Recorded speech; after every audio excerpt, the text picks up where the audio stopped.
মোংলায় জয়মনির খোলে কোস্টগার্ডের হারবারে স্টেশনে দুর্বৃত্তরা হামলা ও ভাঙচুর চালিয়েছে। এতে দায়িত্বরত ৩ কোস্টগার্ড সদস্য আহত হয়েছে।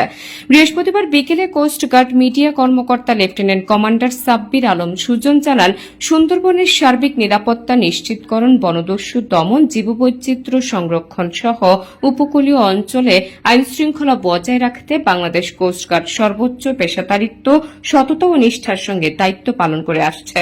সুন্দরবনের বিভিন্ন এলাকায় চুরি, ডাকাতি সহ যেকোনো ধরনের নাশকতামূলক কর্মকাণ্ড প্রতিরোধে বাংলাদেশ কোস্টগার্ড নিয়মিত টহল, গোয়েন্দা নজরদারি এবং অভিযান পরিচালনা করে থাকে।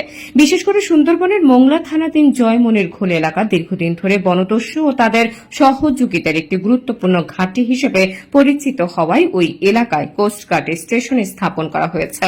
এর ফলে বনদস্যুদের কাছে রসদ, লজিস্টিক সহায়তা, অস্ত্র ও অন্যান্য প্রয়োজনীয় সরঞ্জাম সরবরাহের পথ কার্যকরভাবে বাধাগ্রস্ত হওয়ায় তাদের অপরাধমূলক কর্মকাণ্ড পরিচালনা ক্রমেই কঠিন হয়ে পড়েছে।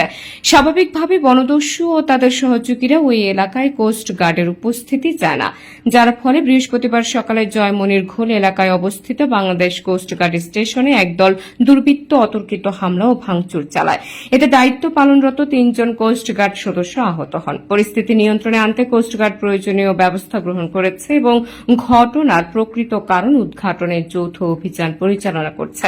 একই সঙ্গে ঘটনার সঙ্গে জড়িত ব্যক্তিদের শনাক্ত ও আইনের আওতায় আনতে প্রয়োজনীয় ব্যবস্থা গ্রহণ করা হচ্ছে।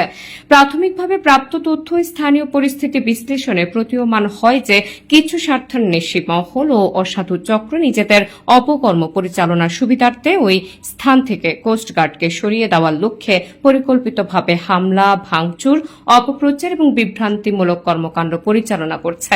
মূলত সুন্দরবনে বনদস্যু দমন, আইনশৃঙ্খলা রক্ষা এবং কোস্টগার্ডের চলমান সফল কার্যক্রমকে বাধাগ্রস্ত করার উদ্দেশ্যে এসব অপতৎপরতা পরিচালিত হচ্ছে বলে প্রতীয়মান হয়। বাংলাদেশ কোস্টগার্ড স্পষ্টভাবে জানাতে চায় যে কোনো ধরনের অপপ্রচার, বিভ্রান্তিমূলক প্রচারণা কিংবা কুচক্রী মহলের ষড়যন্ত্র বাহিনীর চলমান দায়িত্ব পালন ও অভিযানে কার্যক্রমকে ব্যাহত করতে পারবে না। এ বিষয়ে গণমাধ্যম কর্মী, স্থানীয় জনগণ এবং সংশ্লিষ্ট সকল মহলকে প্রকৃত তথ্য যাচাইপূর্বক দায়িত্বশীল ভূমিকা পালনের জন্য অনুরোধ জানানো যাচ্ছে। তিনি আরও বলেন, বাংলাদেশ কোস্ট গার্ড দৃঢ়ভাবে বিশ্বাস করে যে সুন্দরবন ও উপকূলীয় অঞ্চলে আইনশৃঙ্খলা রক্ষা, বনদস্যু দমন এবং জীববৈচিত্র্য সংরক্ষণে বাহিনীর চলমান কার্যক্রম কোনো ধরনের হামলা, ভয়ভীতি, অপপ্রচার বা ষড়যন্ত্রের মাধ্যমে বাধাগ্রস্ত করা যাবে না। সুন্দরবন ও উপকূলীয় অঞ্চলের নিরাপত্তা, শান্তি ও স্থিতিশীলতা বজায় রাখতে বাংলাদেশ কোস্ট গার্ড অতীতের ন্যায় ভবিষ্যতেও বদ্ধপরিকর থাকবে।